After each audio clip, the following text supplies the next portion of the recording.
Buddha tales में आज हम जानेंगे स्वर्ग का रास्ता। सदियों पहले किसी पंथ के पुरोहित नागरिकों के मृत संबंधी की आत्मा को स्वर्ग भेजने के लिए एक कर्मकांड करते थे और उसके लिए बड़ी दक्षिणा मांगते थे। उक्त कर्मकांड के दौरान वे मंत्रोच्चारण करते समय मिट्टी के एक छोटे कलश में पत्थर भरकर उसे एक छोटी सी हथौड़ी से ठोकते थे। यदि वो पात्र टूट जाता और पत्थर बिखर जाते तो वे कहते कि मृत व्यक्ति की आत्मा सीधे स्वर्ग प्रस्थान कर गई है। अधिकतर मामलों में मिट्टी के साधारण पात्र लोहे की हथौड़ी की छोटी चोट भी नहीं सह पाते थे और पुरोहितों को इच्छा अनुसार दक्षिणा मिल जाती थी।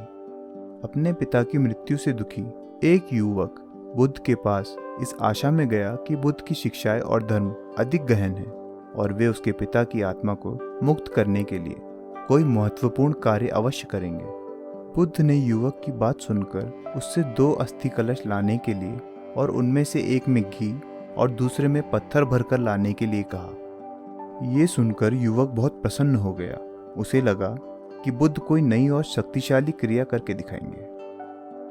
वो मिट्टी के एक कलश में घी और दूसरे में पत्थर भरकर ले आया। बुद्ध ने उससे कहा कि वो दोनों कलश को सावधानी से नदी में इस प्रकार रख दे कि वे पानी में मुहाने तक डूब जाएं। फिर बुद्ध ने युवक से कहा कि वो पुरोहितों के मंत्र पढ़ते हुए दोनों कलश को पानी के भीतर हथौड़ी से ठोक दे और वापस आकर सारा वृतांत सुनाए।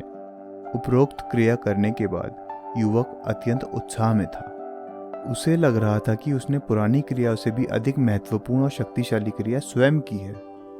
बुद्ध के पास लौटकर उसने सारा विवरण कह सुनाया। दोनों कलश को पानी के भीतर ठोकने पर वे टूट गए।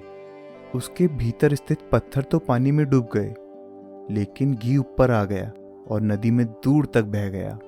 बुद्ध ने कहा, अब तुम जाकर अपने पुरोहितों से कहो कि वे प्रार्थना करें कि पत्थर पानी के ऊपर आकर तैरने लगे और घी पानी के भीतर डूब जाए। ये सुनकर युवक चकित रह गया और बुद्ध से बोला, आप कैसी बात कर रहे हो?